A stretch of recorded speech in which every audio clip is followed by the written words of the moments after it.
भगरीची भाकर बनवण्यासाठी मी 1 वाटी भगर घेतलेला आहे। त्याला मी मिक्सरमधून काढून घेतलेले आहे बारीक।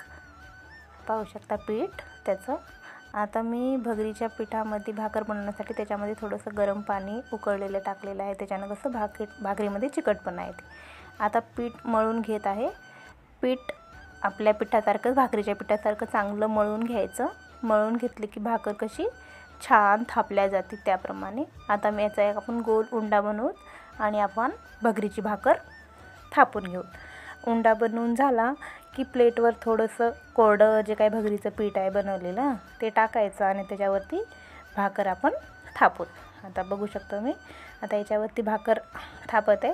भाकर गोल दोन्ही हातांनी थापली की कशी भाकर आपली गोल बनते। आपण जशी रोजची भाकर बनवतो की नाही त्याच प्रकारे ह्या भगरीची पण भाकर तशीच थापून घ्यायची।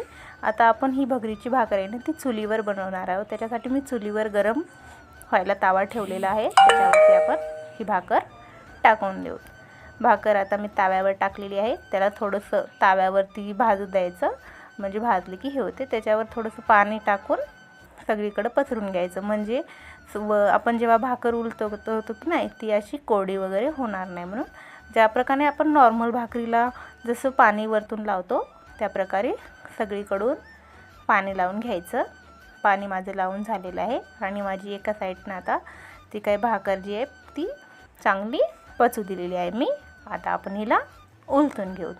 आता या भाकरीला मी उलटवणार आहे। चुलीवरची जी भाकर आहे ना त्याची चव अशी वेगळीच असते।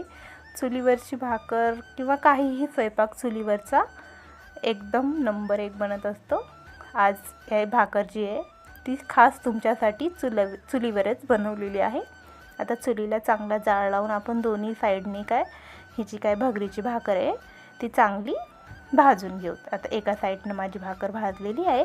आता दुसऱ्या साईडने पण मी भाकर चांगली भाजून घेत आहे। जे काय चुलीवरचा स्वयंपाक असतो ना तो चवीला पण खूप स्वादिष्ट आणि एकदम छान बनतो। आता पाहू शकता माझी भाकर भाजलेली आहे। आता या भाकरीबरोबर मी शेंगदाण्याची कढी केलेली आहे खाण्यासाठी। चला तर मित्रांनो या मग भगरीची भाकर चुलीवरची खायला एकदम नंबर 1 अशी बनलेली आहे। माझे असे नवनवीन व्हिडिओ पाहण्यासाठी माझ्या चॅनलला लाईक आणि